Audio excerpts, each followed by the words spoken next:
Good morning, good evening, good afternoon. Welcome back to another segment of the back five. Actually, it's the back four. We're one man down. Yeah, some power problems with one of our members, but we're going to go hard. We're going to go fast on this one. Cram this one inside an hour, but there's a lot to go through on this latest segment of the back five podcast. So before we get into this one, I do have to say my hellos to the members on this collaboration. Kosi, how are you, brother? Is he frozen? I'm good. There. I'm good. I'm happy to be back again. Yep.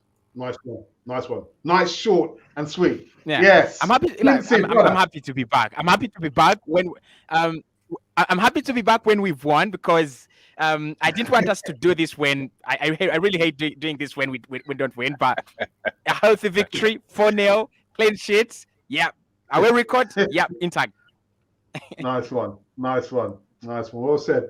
Brother Vincey's in transit. Brother. Yes, my man. Yes. Couldn't miss the show, man. I had to be here with the family. Always good to be back here. Win, lose, or draw. Open heart surgery in Arsenal. That's what it's about. So it's all good. It's all Open good. heart surgery. Man. Always good. It's always Absolutely, good, man. man. Yeah. Glenn win, man. I'm glad to scrub for you, Anthony, of the open heart surgery. I like it. I like it good. Yeah, man. Yeah, man. I'm good. Thanks, Alex. I'm good to be back. I'm good. I'm excited for this. So yeah, I'm good, man. Good. And last but not least, the brother who had to go rush and change his top. Apollo, Yeah, what's man. happening, brother? You know me, I gotta represent the Islington, man. I gotta represent them boys. Yeah, what's going on, everybody, man? Good shout out to everybody. Everyone is good. Everyone is good. We had some technical problems with the usual platform that I use. So for those who are watching on 101, we're not able to stream directly to your platform over there. But let's start this segment over here. And the last few segments have been relatively, serene. We've been all kind of on board. Apollo's happy, smiling, and everything else there. But let's kind of switch it up a little bit. All right. So Kosi did a video last week in regards to our manager. And for me, personally, in my opinion, he ticked all the boxes on this one. So have a look at this little segment of what Kosi is talking about. And then we'll kind of get into the nuts and bones of what I want to talk about. Have a look at this. Really didn't understand that. And that's the point, and that's the whole point of this video. Is Mikel Arteta capable of competing with the two gaffers on top? Is he capable of competing with Jurgen Klopp now that Klopp has the resources? And is he capable of competing with Pep Guardiola? Because we know Pep Guardiola is a tactical mastermind. He will always switch it up. He'll always turn things around, and he already has the backing, right? He already has the backing from from the club. I don't think Mikel Arteta has got the character, has got the right mentality as a young manager to compete. I just don't say it. I'm not, like I said, I'm not Arteta. I don't think we would get a much better manager. I really don't think so. Unless if you're going to bring in Zidane. I don't think there's so many I don't think there's so many much better managers than Mikel Arteta. But he's going to keep us in that equilibrium state. You go to the Champions League like almost on a season basis. You go to the Champions League on every season basis, but you don't win the Premier League.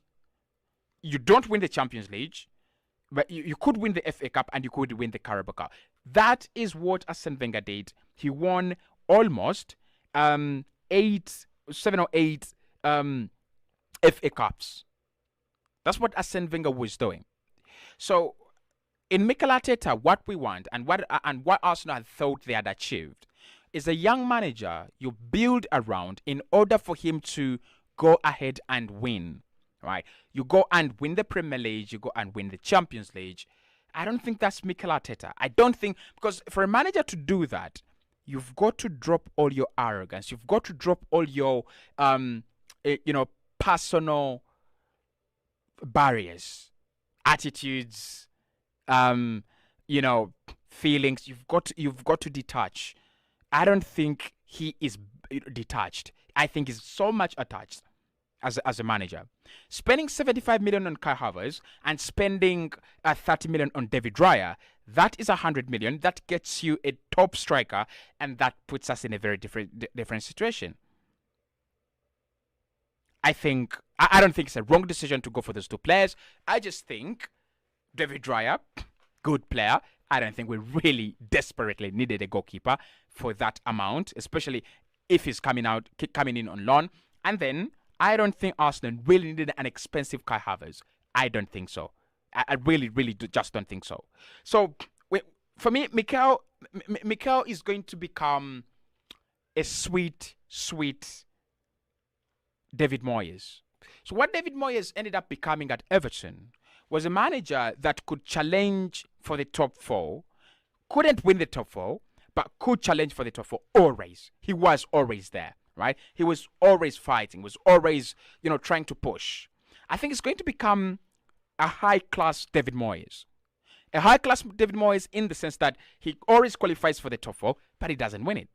It doesn't win the Premier League. He always tries to put in a threat for the Champions League, the Premier League, but he doesn't win it. That is what he's going to become, because he must have that ruthlessness. And we've talked about ruthlessness, but I don't think he's ruthless as a manager. I don't think he's ruthless to himself. He's ruthless to players, but I don't think he's ruthless to himself. If you're a person who is ruthless to yourself, you've got to understand, I like Eddie, but Balogun is better. So therefore, I made a mistake giving Eddie 100,000 a contract per week. I've got to let him go. I've got to find a much better player. And that player is Florian Balogun. I thought, and I still think, Florian Balogun is going to be the profile. The profile from Florian Balogun is what Arsenal are going to sign in the phase 5 in the next summer. That's the same kind of player. So for me, I'm really worried about Mikel. I'm really worried. I don't think he will get sacked because he's going to keep on getting these consistent good results. Like this season, Arsenal could get to 90 points or 88. Next season, Arsenal could get to 91 or 93. But that doesn't win you the league, and that doesn't beat Liverpool, and that doesn't beat Manchester City. Right. So that was a little segment from Cozy he did last week. And if you probably were listening, Cozy said that he's not Arteta out. He's not Arteta out. He's articulated in a way far better than I could have spoken about my concerns about our manager. Now, I haven't done that. I did ask Cozy if it's okay to use that segment there. Cozy, do you want to follow on from that before I ask the guys for their thoughts and their opinions on that? Yeah, absolutely. I think, like you said, I'm not Arteta out, and I don't think he's a bad manager in any case, in any shape. I just think that those little traits of him, sticking to those arrogant decisions, are going to make him not the Pep Guardiola we want him to become, and not the Klopp we want him to become. I don't think he's going to become like a great manager. I just don't see him become a great manager. And I didn't do that video while I was annoyed. I was very, very calm. I had planned to do it when when the summer was over, and I just didn't do it. I don't know why I didn't do it. So after that, after the decisions I saw against Tottenham, I was like, I might just drop this video at this point in time. So the boys can react to it, and I want to get their thoughts. I really, really do. I thought it was a really good video, personally. Apollo, I know you are a staunch Mikel Arteta supporter. You're on board of the process, whatever that is. Your thoughts about the video segment there? I don't agree with any of it. I love Cozy. Okay, yeah, that's fine. I think he's raised some good points, but I think that there are bona fide reasons why a lot of these things are happening. So it's hard to tackle them because there's a lot of things that Cozy's brought up. so it's difficult to tackle it. But I'll try number one. This is Arteta's 4th year in his job, and a lot of the people that we talk about Klopp, we talk about all these different things. Pep, these guys walked into very, very good teams, very some of them successful teams. Like you mentioned Zidane. Zidane walked into a team that had won 6 titles in the last decade. A lot of the managers like Eddie Howe, as young as he is, has been a manager for 16 years. That's 4 times as long as Arteta. We talk about Unai Emery. He's been a manager for 17 years. David Moyes has been a manager since 1998. And what has he actually won? Now, in terms of Arteta's defense, he, unlike Zidane and all these, Pep Guardiola and Klopp and all these guys who were really, they're the upper echelon of managers, Arteta took over an Arsenal team in turmoil. They were in 14th place in the Premier League. They were having their worst ever. The stadium was half empty. I've been a season ticket holder for nearly 20 years, and I've never seen Arsenal in a state as it was when he took over. So first of all, the plan, as Alex said, what was the process? The process was to, within the first 2 years, get rid of all the dead wood, all the players that wasn't going to be a part of the success of this team, while at the same time bring and groom a lot of young talent. In the 3rd year, we'll go out and we'll get experienced players to complement that, and we'll get into the top 4. That was the plan. That's the process. So far, guys, this team is hitting all of those strides. The reason why he got a contract extension and the reason why the owners have backed him with over 200 million is because Ed, and we're not talking about just Arteta now. We've got to put in with Edu. It's both of them. Both of them are new in these roles. Yeah, in terms of like the young team, Edu and Arteta are a tandem, and both of them are growing into this role. So they have set out what they've wanted to do. Last year, they turned around to the owners and said, we've done exactly what we told you we would do. We've got this team back into competitive football in the Champions League when you was in your worst ever deficit in decades. And so the owners were like, yep, you did. And year 4 and year 5 was to challenge for the title, challenge for the Champions League. And we know this because Liverpool did that with Klopp. Klopp did the same thing. Klopp got them from 8th place in 4 years, won the Champions League. In his 5th year, won them a league title. But Klopp is at the upper echelon of managers. He's in the top 3 in world football. Yeah. Arteta took a scrubs team, one of the worst Arsenal teams that I've seen. And he's got us into a position that we are today. So I think that a lot of these things are predicated on the work that he needed to do as a very inexperienced, never done the job before in his life. Never done the job before in his life. And he was able to do that, grow in his role, bring young players through, and attract quality players like Jesus, Shinchenko, Declan Rice, Gabriel. Yeah, he attracted all of that talent. Thomas Partey. Yeah, all these players came to because of him. And when you speak to those players and say, what made you come to Arsenal? What's the first thing they say? Mikel Arteta. But I also want to talk about the other thing as well, which is and look, love Cozzy. I think he's got some great points, and I think he's got some points that a lot of fans are concerned about. But for me, there are intangibles there at play, and so we have to take these things into consideration. We cannot expect someone who's never managed before in his life to all of a sudden give you what Zidane does with a team like what Arsenal had. So this brings me on to the biggest concern, which concerns quite a lot of fans actually. It's his attitude. Now, I've been a manager in business for over a decade. I run a business with it's actually quite a big. It's the 3rd biggest supplier in Europe, which is a company that I work for. And as a manager, let me just say one thing: I've never got anywhere with being nice. It just doesn't happen. If you let people walk all over you, you'll never get anything done. And what Mikel Arteta's done, and all of you lot have seen this on the Amazon Prime show, He asks for simple things, structure. He asks for commitment. He asks for punctuality. It's not that hard. But what happens is every single person that you've seen who's been in trouble, you know, we talk about Guendouzi, we talk about Aubameyang, we talk about Ozil. Some of these players I absolutely love. Yeah, none of them were adhered to all the rest of the guys was, but these guys were problems. And how we dealt with them was fantastic. How we dealt with them is how some of these new managers have to look at this and say, you know what? In order for us to get where we need to get to, we have to stamp our authority on the team, and we have to give the team values and principles. Because if you don't have that, you've got nothing. Arteta alone, not Edu, I can take Edu out of this. Arteta has changed the culture of this team. It is absolutely, I've never, ever, ever, ever heard the stadium as noisy as it is. And that's a tune to Arteta. I've never seen a manager commit a captain like Odegaard since Arteta. Arteta was the last greatest captain that we had at the club. He defied and stood up to Wenger.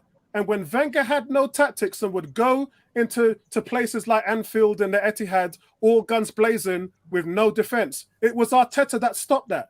He called the players' meeting. We know this because Per Mertesacker said it. Theo Walcott said it. He calls player meetings and he said, guys, we ain't doing that. We're going in there with some structure. We're going in there and we're going to play for each other in this certain way. What happened? It was the last time I think we beat Man City, which was 2-0 at the Etihad. Giroud and Cazorla, I believe it was. Correct me if I'm mistaken. So in regards to his attitude, there are some things where I agree with Kazi, especially when it comes to favourites. Which let's face it, guys, every manager has those. We can't get rid of those. Every manager has favourites. And we've definitely seen that Arteta has been that way. So, and do I agree with it? No, I don't. You know, especially in the case of Saka. Yeah. Don't let Saka tell you he wants to play. You tell him he's not playing. You're the manager. Yeah. So in those regards, I think he can be better. And if you see my last video on the watch along, those are things. I was actually quite annoyed after the game when he didn't sub Saka off. Yeah, I was quite annoyed with it because this bend but break mentality, you're going to snap the boy, and then when it hurts, Saka's going to be out for 3 to 6 months. It's going to be that kind of thing. But on top of it, that attitude has been able to change. You're talking about changing the culture of an entire city. Forget the players. He's changed the players, but the whole Arsenal environment. God, if you see the stadium, it is amazing. Sorry for me to interject here. You know, the change of culture, the process, whatever you want to call it, it has to produce something intrinsic. As a general or as a standard fan or supporter, I want my club to win major honours, irrespective of the culture, because there's always going to be players who are going to, you know, do the wrong thing or, you know, be a favourite for the manager. But at the end of the day, the process has to produce major honours. Yes, it does. It does. 4 years, you know, the process, changing the culture, getting rid of, you know, the deadwoods. Where are the major honours? So the major honours, the major honours will not come, and culture will not come unless you set a foundation. And foundations are not set overnight. They're not. They're just not. Whether you're in sports, you're in business, you have to go in with a plan. And part of the plan, as I said, was to rid the dead wood. Change all of these things was in his 3-year plan, and he achieved every single one of them. To go in there and win the FA Cup with the team that he had, and he beat Chelsea, he beat Liverpool, he beat Man City, he beat all of these teams on the way there. It wasn't we beat Hull, we beat Wigan, we beat Derby County. No, he beat all of the big teams, and some of them he beat away from home. That's what he had to do to win that FA Cup in a system that wasn't conventional to his beliefs or philosophies. So, look, it's not perfect. And I agree, a lot of your concerns, a lot of Kazi's concerns, I absolutely 100% believe that we should be asking those questions. But let's not take away where this team was. Guys, we were at the lowest that I've ever known this team to ever be. Not in the days of George Graham or even before that were we this low. It was bad, guys. It was bad. Cozy, I know you want to say something very quickly before I go to the other guys. Go for it, Cozy. Yeah. That was good. That was very good, Apollo. I appreciate. But there are two things I want to say here, and I've done videos about the culture. I've done videos about me myself getting connected back to the team because I was really disconnected. But when you look at what he has done, and you look at what where Arsenal have been before Arsene Wenger's disintegration, Arsene Wenger has built us that stadium, and Arsene Wenger was known, and Arsenal was known for playing the best brand of football. Maybe apart from Barcelona, we could say maybe apart from Barcelona, but the rest of Europe, we were known. We played the best. Even the youngest of kids would tell you, "Well, you play, good football is at Arsenal," but we could concede 10 against Bayern. We could concede 10-0 against Bayern. So what I'm saying here, and what my concern about Mikel is, it's not that he doesn't have the balls to lead. He's already leading, but there are those decisions that managers that win do. There are those decisions, when you wake up in the morning and you tell Joao Cancelo, you've got to leave. You are our best player. You're literally our best winger. You're literally our best fullback. You're the best fullback in the world. But you've got to leave. I think that is all right, right? When you play Eddie Nketiah, and I think Mikel knows this, and he's trying to justify himself, and that will actually come back to bite Arsenal. When he tries so much to try to justify the inclusion and why Eddie has to stay and Balogun has to go, it's going to try so hard, and probably it will work out. But he tried so hard to make it, Kai work as well. I think. He's one of the managers that literally tell you, I want to go by merit. A player plays because of merit, right? Just like you've said with Saka. I think there was a time last season where Saka should have dropped. There's a time this season, I think, Eddie should drop, in my opinion, right? Probably come off the bench. And when he works hard and comes back, Emile Smith has not played for 499 days. It's not started again in 499 days, right? And I said it today in my preview. If Emile has not started in 499 days, and literally they should have the same slate as Eddie Nketiah, right? He was injured. When he came back, didn't really convince me as well, and I didn't actually shout, "Why isn't he playing?" Because I wasn't convinced. But in the last two games, right, I've been convinced. With the last two games, I think with Eddie, yes, maybe he might have won a penalty, but I'm not convinced, right? And the ruthless nature of managers that win, because you're not going to have this team for all the time. You're not going to have it forever, right? We are now doing good, but in the next 3 years it will be on a decline, like we see Liverpool. But what will we have in those 3 years? What will have in those 5 years? It's my concern. Yeah, I mean sorry, Alex, go on. Yeah.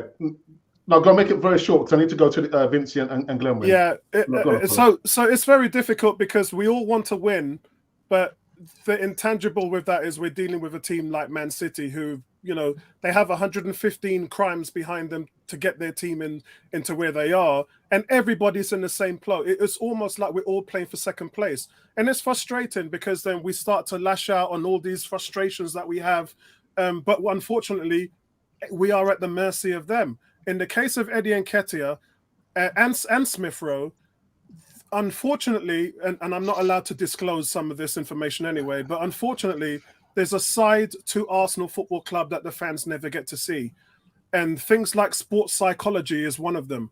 So we don't know what happens. You hear about it afterwards in regards to Ramsdale, what happened with his miscarriage, what happened with other players, what happened with Granit Xhaka, Smith Rowe, his mental health. We hear about it after these events happen, but what you have to understand is the manager has to deal with that.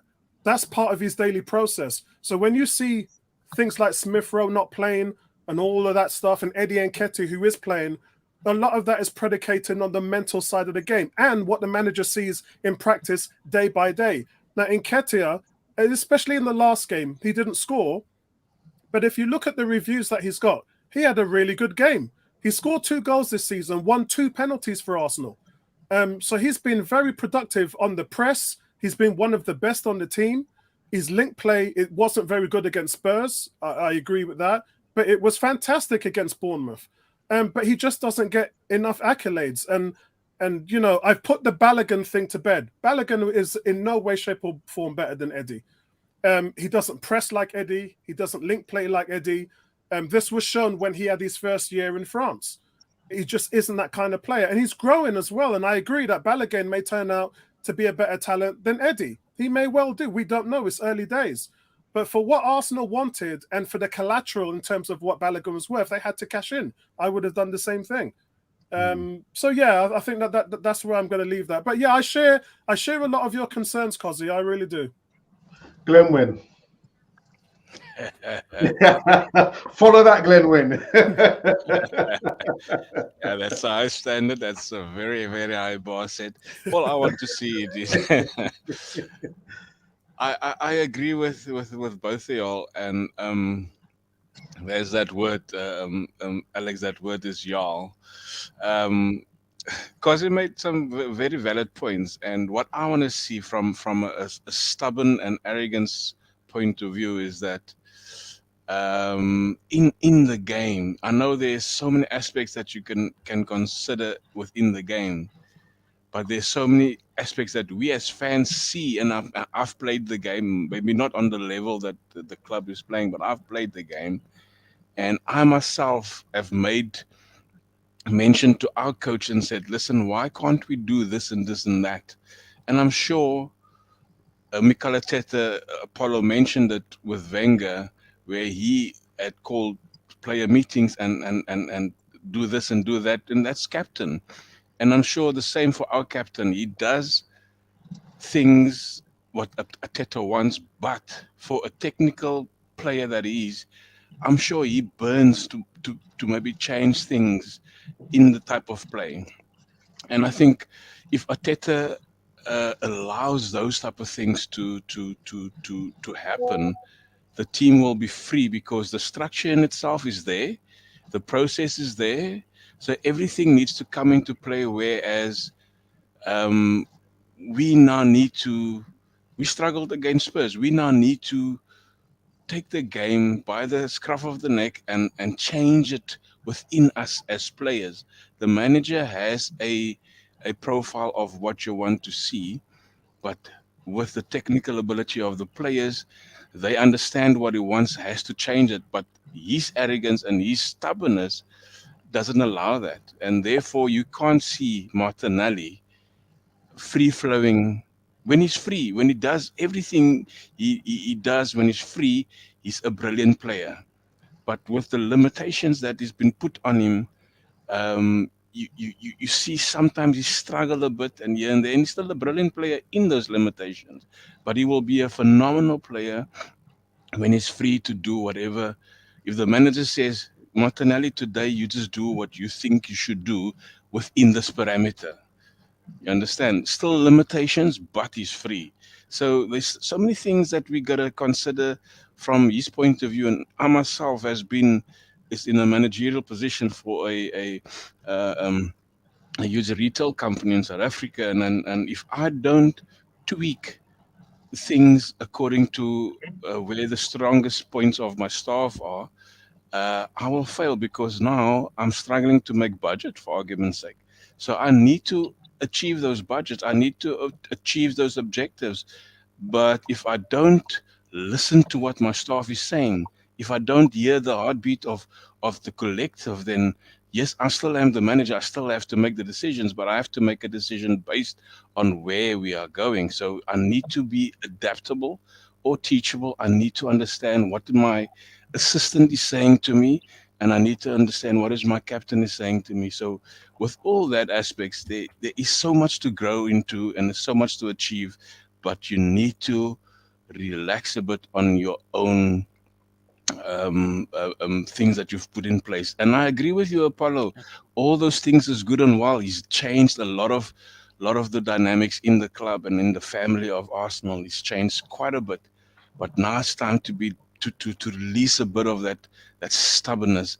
And there's so many things to achieve if you if you are letting loose a bit, because your focus is there. It needs to be done.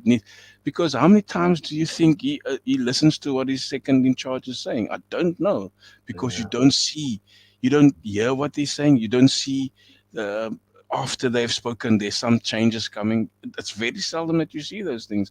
So does he listen really? I mean, he can hear what he says, but does he listen to what is being said? And that for me, it is a bit of a concern. The team is doing well under Arteta, and I agree with Kosi saying there is maybe not a better young manager currently to replace him. Because Spurs has tried Conte, Spurs has tried Mourinho, and all those type of things, and we've cried out to those type of managers. We've cried out to a Simeone. Would those guys be the people to take us further? I don't think so, but Arteta needs to release a bit of that stubbornness and that arrogance. Vinci, thank you for being patient, man. Well, listen, I'm gonna try not to repeat what guys have said already. I think there's a lot of truth in what all three of you said, and Kosi, I think you've done a great segment there on your video. I think where we've got to really understand the situation with Arteta is Arteta. He grew up in the Barcelona style of football. He's bringing a style of Barcelona type of football that Arsene Wenger had us playing, but in a different dimension. But we've got to remember, Arteta has not played international football. He has not played international football. So let's be real about his tactical brain against the likes of a Klopp, against a Pep or Zidane. He may get there, but right here, right now, while we're on this stream, he's not there. And I'm going to be fair to Arteta, because we use his youth as, you know, it's a hindrance, but also it's a refreshing. Our club put us in this situation. Okay, so we talk about Apollo. You're talking about, okay, he's taken over the worst team. I've been supporting Arsenal when Terry Neal was at the club. I've been supporting Arsenal when George Graham was at the club, when Arsene Wenger was at the club. Great managers had some terrible teams. Okay, so I look and I think, okay, where was Arsenal at the time when he came into the club?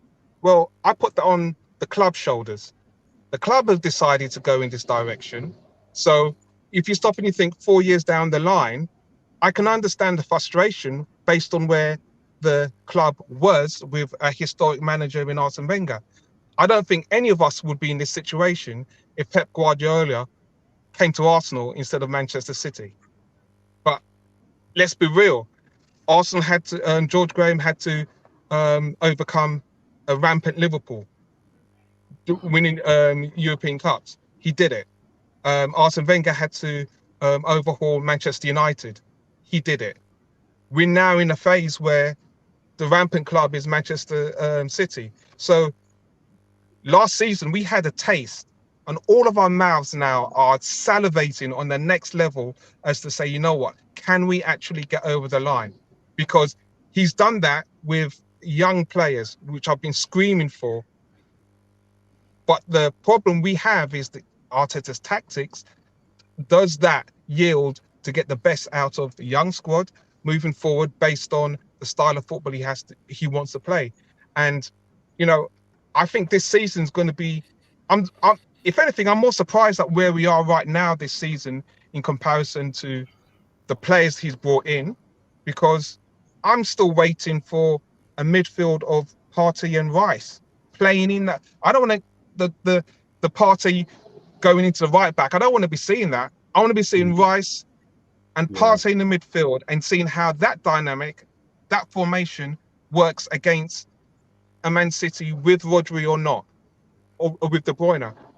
Hopefully that will come, because I think that's the next evolution of where this team is going to be. But I do think that all of those managers that I mentioned, Graham, Wenger, Neil, they're all stubborn. So Arteta's going to be stubborn, but he's got to. I think he's got to. He's got to be recognized where he needs to be flexible, and be flexible. I loved what he did when he first came in, and he was tactically. He broke down those teams en route to us winning the FA Cup. I love that. Yeah. What happened the year after, and so forth, I didn't like, because I'm looking and thinking, you're building your club moving forward. He gives Aubameyang the contract, and I would never have done that if you're rebuilding. And it's shown for me personally. I think we're a striker 2 years down the line, trying 2 or 3 down, trying to replace what that decision he made by giving Aubameyang that contract. And others will say, you know what, if Aubameyang wasn't given that contract, you'd want something else. But guess what we did? Aubameyang scored those goals, and we ripped up his contract in effect. So if he was prepared to do it when there's issues in the club, if you want to come in and rebuild your team, who knows who we could have got at that stage.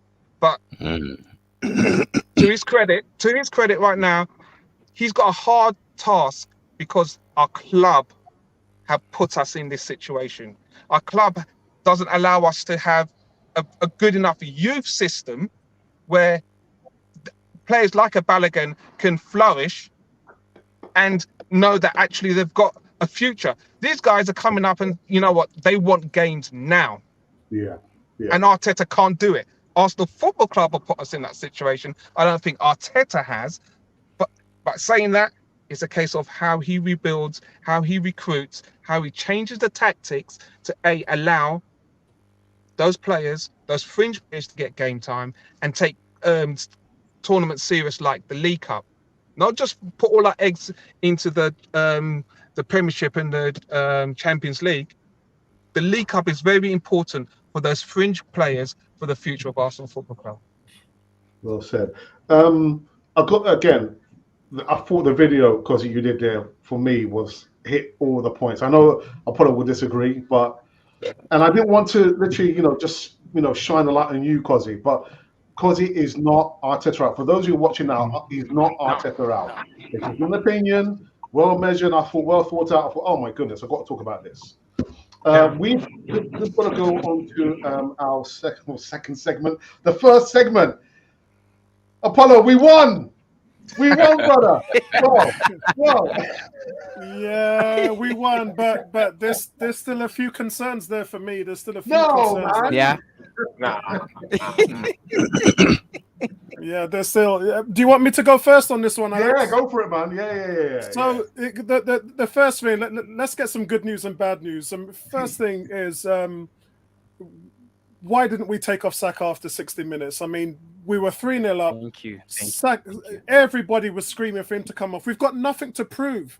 You've got half an hour left in the game. You've got a game on Tuesday against Lens, and then you've got Man City next week. No excuses and he just left him on there, and that just wounded me up. And what happens? He takes a knock. That's on the manager. I was really upset about that. The second thing that I've got, so I'll give you 2 negatives and 2 positives. So the second negative I've got is, in our last 6 goals, we've scored 1 from outfield. That's a real concern. We had, against Spurs, we had an own goal, and then we had a penalty. Against Bournemouth, we had 2 penalties, and then we had a header from a corner from the Ben White. So it's just like, where's the outfield goal? So that for me is a big concern. It papers over the cracks, the score lines. But for me, the positives, Carl Havertz again, loved what he did. High press, first team. Again, first team leader in kilometers run, most tackles he had, most recoveries yet again, and this time he did it when Declan Rice is there, who leads the league in recoveries, Declan Rice. But he linked well with others, had the early chance, played the 1-2 with Jesus, had a shot which was actually going in, and the defender makes a really key block there and puts it out for a corner. It just looks like he's playing with a lot of confidence. He's more decisive in the midfield, and I really, really do like it. And again, another key to that was he was only one of 2 Arsenal players that day that didn't give the ball away. So, you know, which has actually, considering he gave the goal away the other day, he actually excels really well in that in the Premier League when I went and looked at the history of the statistics. Well, Apollo, you love your stats, don't you? That's me. Again, listen, I follow American sports. So, unfortunately, that's how they follow metrics. Yeah, they talk factual in terms of metrics. The other thing as well is what was good about that game is David Raya, man. Whew. David Raya, he looks like he's our number one. He's key in the build-up play, facing the press. He broke the press 4 times when they brought 4 players and just completely wiped out 5 of their midfielders. One ball over to Zinchenko, bang. And I was like, whoa, where did that come from? But I used to see Ramsdale do this sometimes. But this guy's doing it every game, multiple times a game. It's going to be interesting to see how he deals with the pressure with Man City. I'm looking forward to that. But yeah, that's all from me. Overall, really happy with the result. Nice one, Apollo. Glenwyn, yeah, we won, man. Clean sheet. No, we did. Clean sheet. I said we need to have a clean sheet, especially when we go away and also mostly at home. But we need to get our tally up. We need to get our goals for up, because at the end of the day that's going to bring us obviously that confidence. Pardon me, for going forward and obviously going defending. But our defense, it seems very unstable at times. A Bournemouth team that could have done so many things if they were prolific. There was still a bit of miscommunications. Saliba is just a solid guy. I mean, if he can stay alone at the back, he'll do so much. But I still think Ben White has a couple of mistakes in him, and Gabriel was good as well. But there's still that decision making of our defense is slightly a bit not on par.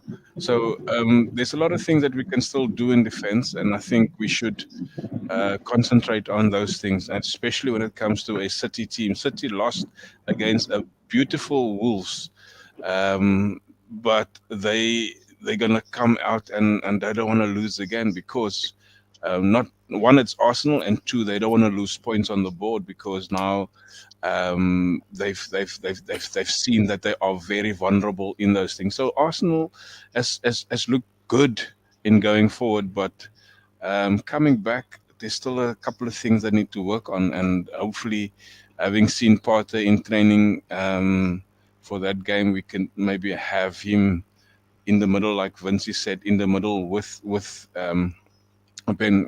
Rice, to obviously give us that dynamic where we could play as either double pivot or maybe an 8 or whatever, and keep our defense more but stable in there. So yeah, well done to the team, and I hope that we can go on from here, go on a run of 10 plus games and don't get any defeats. I have to agree with Glenwyn there. He mentioned something that was key, Alex, and that was the fact that City need to win next week, because if Arsenal beat them, I can tell you this now, the fear with other teams is that Arsenal is going to start to run away into the sunset. Look, Arsenal right now, guys, are the only unbeaten team in all competitions. They're not lost in the Champions League and the Carling Cup. Every other team has lost. And Arsenal, and not just have they not lost, but they're starting to get their injured players back. They're starting, Partey, Martinelli's coming back. And then in the new year, Yuri and Timber's coming back. So for Man City, this is a concern. They really need to beat Arsenal over the weekend. Because very quickly, do you have any news on Saka, bukayo Saka, his injury? You did a video, didn't you? He's fit. He's fit. Yes. Right. Saka was in training. Saka is all right. Yeah. Okay. So we won, Cozzy. Clean sheet. Kai Havertz scored.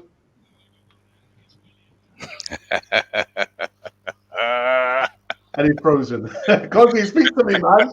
Speak to me. You got all quiet, man. Cozzy's got that African internet, man. Lord.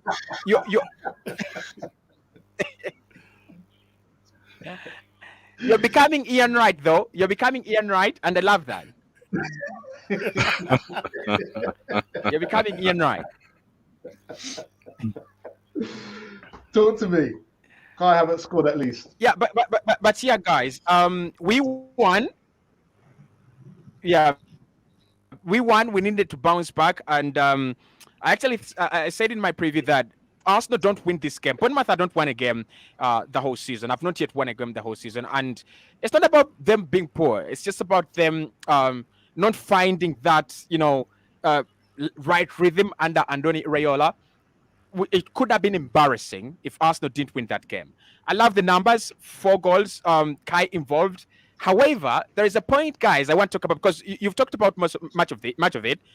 I think our away record feels like it should be our home record.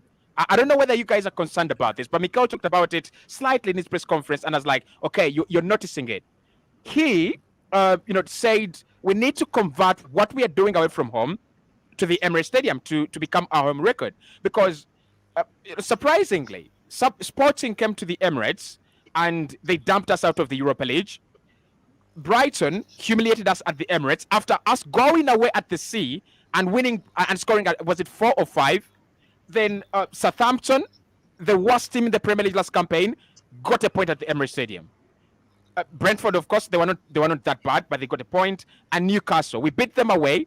And we actually, so it looks like we're doing very well away, and we are not doing very well at the Emirates Stadium. It's a point of concern because your home should be a fortress. I was listening to the commentary last time, and Man City have gone like how many months without losing at home? It's a fortress, and the Emirates should be a fortress. But if we can turn it into, if we can get our home record straight as well.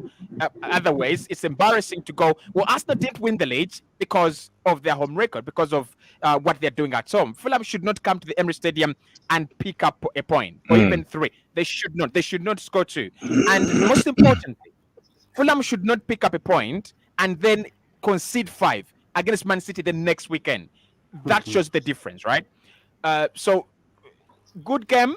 And Man City now is coming at the Emirates Stadium. Let's try to balance, right? Not consider the goal away this campaign. I think 4 games. Can we try to do that at home? I think that's the only lesson I got. And maybe the Saka incident. He just talks about what I've been talking about Mikel Arteta.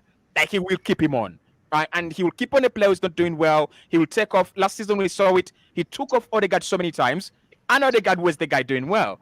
And he doesn't bring on, he doesn't take off Saka in that game. And I'm like, what are you doing? You need this guy. You know he's your most reliable player. You've got to take him off. But yeah, good performance. Can we build from that? I think we can.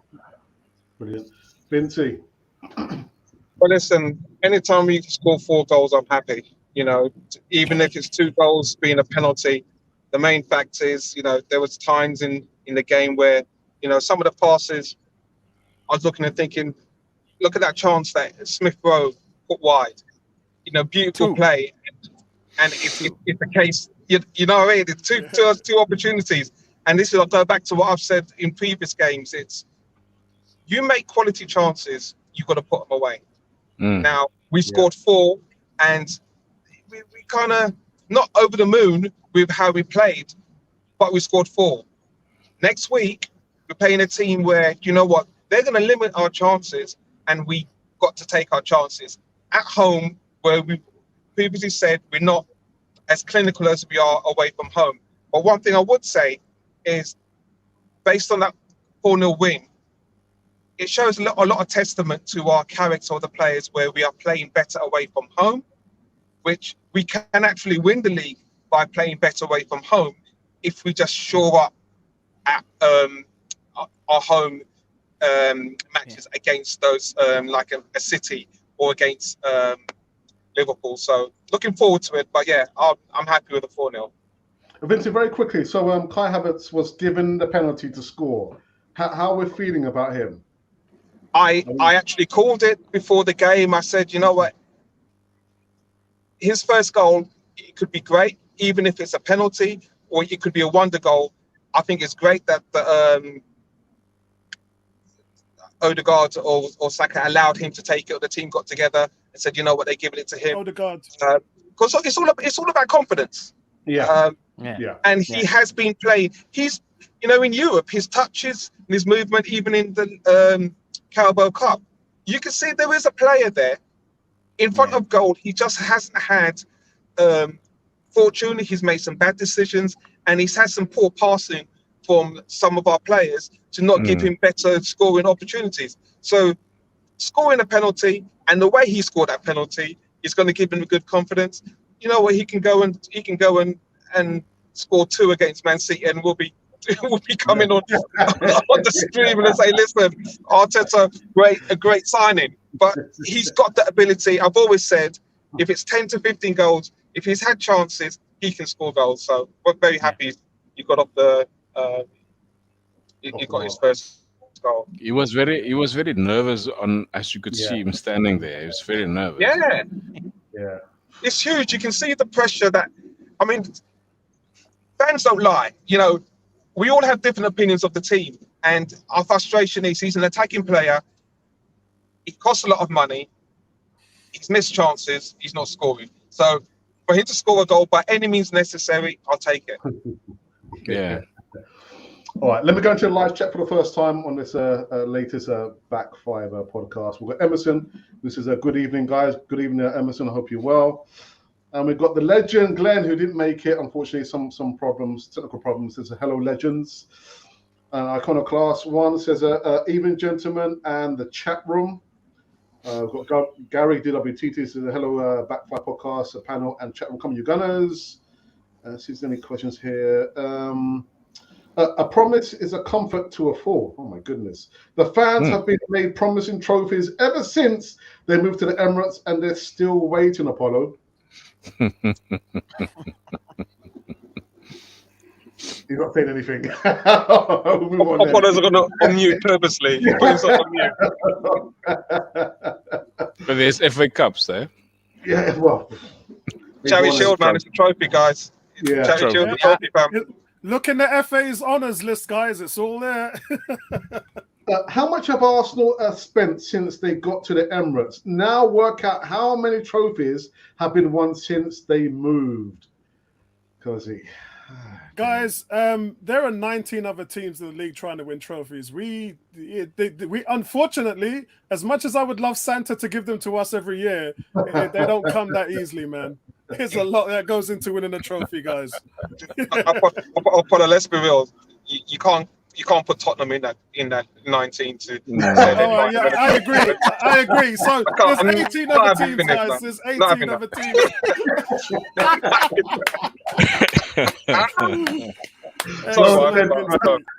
Excellent bits there. I love it. Kevin says, what's with Eddie slander? He was great. So stop treating him like that. Reece Nelson is an impact player. He's better off the bench. In all honesty, Eddie makes our system work. That's the problem. That's the problem there. Go, Cozy. Go. What's the problem? That's the problem. You know, how is Reece Nelson just an impact player? And you know, he was groomed right from the academy. A lot of time was invested in him to be an impact player. Like he had a very successful loan spell last campaign, and I don't think those guys were looking at him as just an impact player. And I don't have a problem with Eddie, by the way. I really do not, right? My problem is where we are going and the standards that have to be made, right? I'll say the words of Eric Ten Hag, because he is one of the guys that really just, you know, backfires a lot. He says, when you're playing for a club like Man United and Arsenal, a club of that magnitude, there are standards, right? And, you know, Apollo's put it right. Probably there are reasons why some players keep on playing. Ramsdale lost, a child, and, you know, the manager had to step in and all that, right? But the standards. And if you compare Eddie Nketiah, if you compare Eddie, and probably even if I compared him to Danny Welbeck at the moment, you know, many people always tell me, well, he's good at pressing, he's good at running the channels. Even if I compared him to Danny Welbeck at Brighton right now, the comparison, I mean, Brighton would not take him over Danny Welbeck. I'll tell you, it's a fact. Brighton. Well, they have inquired about him 3 times, and which Arsenal negated every single one of them. 7 teams in the Premier League. Obviously, right? they will ask because he's the profile, and they want to add to their players. But does he do more than the revamped Danny Welbeck at the moment? Not in terms of scoring goals, because both of them don't score as much, but in terms of doing the other extra activities off the ball. I just don't think so. So I don't have a problem with Eddie. And again, a lot of people on my channel think I have a problem with Eddie. I just don't have a problem with Eddie, and I say it all the time. I just want to see him, lift himself like Odegaard did, because we all questioned Odegaard. We wanted James Maddison, and Odegaard came and propelled himself to levels that we should say were unimaginable. And none of us goes, look, if you have to defend a player, if you have to say so much about a player to defend him, then there is a problem, right? Why don't we defend Saliba so much? Why don't we defend, even if it's a combined 11 against City or against Tottenham or Man United, or the rival fans will easily go, I'll give you Saliba, but I want Lisandro Martinez in. It's because these players are playing at a different level. Can Eddie reach those levels? Well, personally, I don't think so. It's the same thing with Emil Smith-Rowe. Sorry, with Reece Nelson. Unless they prove me wrong at the moment, I think, with Julian Alvarez or Erling Haaland on the other side, it's going to be very hard to convince me. Yeah, it's going to be hard to convince you. Because I see your points, but as I said, the manager sees everything he needs to see in these players, and in his eyes and respective conclusions is that Eddie's doing everything he wants him to do. In regards to what he's come out and said about Eddie, the last thing he said was, Eddie, I only have to tell him how to do something once on the training field, and he does it, and I never have to repeat myself. That, for a manager to say that, that's good. Yeah. The second thing is, people are talking about they want him to score more goals. Now, his goal metrics per 90 minutes is actually very, very good. It's higher than Jesus. We know that he's in the last 17 starts in the Emirates, he's scored 14 goals. In the last 17 starts. He doesn't score a lot of goals away from home, though. I did mention this in the preview in the last game. But in terms of, we went through a whole season where Lacazette and Aubameyang, two guys who cost 60 million, couldn't hit a barn door, couldn't score a lick. Lacazette had 2 outfield goals for the whole season. Eddie came in the last 8 games, scored 5 goals, kept us in the top 4 change. Last season, Jesus had 10 games without a goal. 10 games! And Eddie came in, got 4 goals in 9 games before Jesus came back. We were 5 points ahead in the league before Jesus got injured. 3.5 months later, when Jesus came back, we had a 5-point lead. So we didn't lose anything. So I think a lot has been said about Eddie. As you know, I'm a big Eddie fan. I'll always defend him because I think he's doing the right things. It's not just about goals in the system. We know the way how the system is with Jesus, Odegaard, Martinelli, Saka.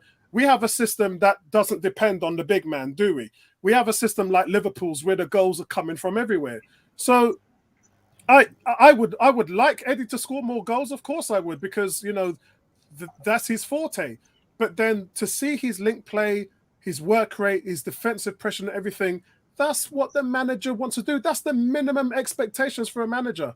And so when we talk about Ivan Toney, or we talk about Balogun, or we talk about all these other players, they have to submit the required minimum in order to fit into this system. And then the goals is just something that comes because of your activity and you being a striker. But yeah, I agree with that, Cozzy. I want to see more goals too. I do agree. I'm with you on that one. Vinci, you want to say something? That's what you think, hand up. I've got a problem with Eddie. My problem with Eddie is that Eddie's a goal scorer. Okay, it's all well and good saying that you only need to tell Eddie one thing on the pitch, and he goes and does it. Well, maybe what you're asking him to do is the problem, because he's a striker, and you want your strikers to score goals. His work rate and all those things, but we need our strikers to score goals. So I'm asking myself, at what point does our football suit Eddie's game? A, maybe Apollo can answer that. And B, at what point can you envisage Eddie scoring a hat-trick with him being a striker, because he's got the capabilities, but why is he not having enough chances to score a hat-trick within a team that, quote unquote, creates the most chances that Arsenal have created, or in the Premiership? You know, we're prolific in creating chances, but why isn't Eddie in the position to score 3 goals per game, or score multiple goals as a striker? Because that is his role. I don't know if that's something you can respond about that, Apollo, because I think I've got an issue with the system that we play and some of the personnel that we play in it. So I think you just answered your question there. It's the system. Okay. A striker's role in this system, yes, scoring goals, but it's more than that. And it attributes between the changes that Martinelli had to make in his game as well. When Martinelli scored 10 goals when he first came on the scene as a 19-year-old, the second year was full of injury and everything. Like, only could score 2 goals. But then when he came back on the scene, the manager was the first one that stated, it's the other stuff. It's the pressing. It's the backtracking. It's the off-the-ball stuff. That's what he's starting to do. Now he's a complete player. But people won't really, I know you do, but the average person just talks about, oh, Martinelli scored 15 goals last season. They won't talk about all the underlying stuff that he does, all the metric stuff, which is what the manager needs in the system. Again, it's the minimum expectation. It's what he needs. So it's not just about, this is the reason why Balogun's not here. It's not just about scoring goals. If I'm not going to get a guy who's going to have combination play, work triangles, press accordingly, all these things are worked out in training, 5 days in a week in practices. If you're not going to adhere to that foundation, you're no good to my team, no matter what you do. So there's a lot of metrics that goes into it, and Eddie's one that does that. Reece Nelson last week talked about all of the practice and changes he's made, and he attributes the same things. Declan Rice has said many times, wow, the training and the system here is more than what I thought it was. It doesn't have a knock on David Moyes. It just says how tough and how difficult and how hard our system is. Cosby, go, because we're limited on time. Yeah. Go on, Cosby. I agree with you, Apollo. I really do, because systems are made of positions, and you've got to find the right profile. But there is one thing I just wanted to tell you, and is this: there's a reason why managers get sacked. Like, a manager literally has 22 players or 30 players, and there's a reason as to why a manager fields 11 players and they consistently fail to perform, and imagine a manager is sacked, right? So in my opinion, I think if Eddie really feels the requirements of the system, and that is the system, those requirements satisfy the system that we're playing, that system is taking us nowhere. Like, to be honest, okay, if there is a system, if there is a system that allows Mo Salah to score 30-40 in a campaign, allows Erling Haaland to score 50, and we're comfortable with a striker that came in because he scored 5 in 8 or 5 in and that justifies his starting. We are not going, because we've got to understand the requirements now are being better than Man City. Those are the requirements. It doesn't matter whether they've spent a lot of money. It doesn't matter if they've spent 100 billion. The minimum requirement is to be better than City. Are we better than City? No. So that is what we should be working on. So I don't think Eddie is, whether he's up to the task according to the manager, on field he's not. As simple as that. And you know what? You might be right, Cozzy. But I'm going to make it very short, because we do have to go. I will do. You might be right, Cozzy. But the question for now really is, who out there is at that level? And so let's take the only reason why Eddie is really playing is because Martinelli is injured. So our main striker is Jesus, and we're not having this conversation right now, but he's missed more chances than any Arsenal player this year. He should have put that Spurs game to bed. So we're here talking about Eddie, and Eddie is actually the reserve striker. So I think in that way, you can understand where I'm coming from. It's like the conversation really is, and this is for every team in the league. strikers are at a premium, man. I mean, there's not a lot of great ones out there at the moment, which is why Yes, we're talking about. But that is to the scouting. If Man City have brought in Julian Alvarez is not a 50 million striker. He's how much did he cost? I don't know. Like pennies, absolute pennies. But I tell you, Julian Alvarez is you've got to admire. So that is the scouting. They've got to go out there and find guys. Because if they have Julian Alvarez, if Julian Alvarez wins them the 4th title consecutive in the Premier League, what will we say? We've spent $500 million already. Like we can no longer use it as a defense. Yeah, this is why I think Ivan Toney is I think fans are hyping him up to fail, because I don't rate him as a goal scorer. He scores the same amount of goals as Jesus and Nketiah. And fans are not looking at that. They're just looking at the fact he scored, the goals he scored for Brentford, not the fact he's taken 27 penalties. If you take the penalties away, he's got exactly the same amount of goals as Jesus and played 9 games more. He played 33 games last year, scored 11 goals. Jesus scored 11 goals and played 24 games because he was out for 3.5 months. I think people, they love the big spend, don't they? Arsenal fans love the big money. Let's splash the cash. But I don't think that fans are looking at Ivan Toney in terms of, is he the answer as a natural goal scorer for Arsenal? I don't think he is. Guys, we have come to an end. We didn't even get to speak about the final segment, which was supposed to be about Champions League football. I did say it has to be an hour show. What an interesting segment. Cozy, man, bro. Love you, man. I mean, just bring it, boy. Yeah, I love Cozy, man. Cozy, I love you like cooked food. This is fun. This is nice. This is fun, man. Vincey, have you arrived? One more last time. I'm not Mikel Arteta out. I'm not. Yeah. People get it twisted, Vincey, have you arrived at your destination, brother? I'm nearly there, man. Nearly there, man. It's rainy. The weather's bad out here, so wife's been very diligent on the road. So I will get there, man. But it's been a blessing being on the show. Thank you, guys. I love Vincey, man. Vincey's my brother, man. Glenwyn, man, nice, man. You brought a South African flavor to the show, man. Yeah, no, you got it, man. It's like a scrambled egg. You know what I mean? It's a whole lot of different sizes and pieces of the egg. So yeah, no, definitely. Yeah, nice one. And Apollo, man.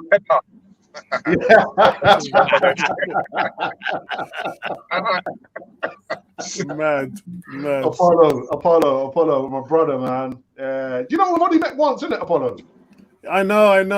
The thing is, we're gonna. I know that other guys are in South Africa and Nigeria and other countries and Kenya, but it would be nice to meet up, man. I do that with my lot. Sometimes we meet up at a restaurant and we just slash. Last time we met up at Wagamama, didn't we, Vincey? Yes. Always good vibes, man. Always, man. Yeah. Always. And that's it, people. You will see me again tomorrow evening, giving some more live news in regards to Arsenal. We're talking about Arsenal. and let's hope we can beat Lens in the Lens in the Champions League. Let's talk about that anyway, guys. So, guys, again, thank you, Cozy, for giving us your time. Power, man, all power. Vincey, brother. Yes, man, always fun, man. Nice one. Yeah, guys, I'll have a preview for the Lens game after this. I'll work on it. I'll probably take me till midnight to finish. But yeah, I haven't even had my dinner yet, Alex. As soon as man. You know what? Because you're in the cave. You're in the back cave. That's why, isn't it? The door's locked there. Yeah, I lock my door so all my family in the front room, they can't get in there.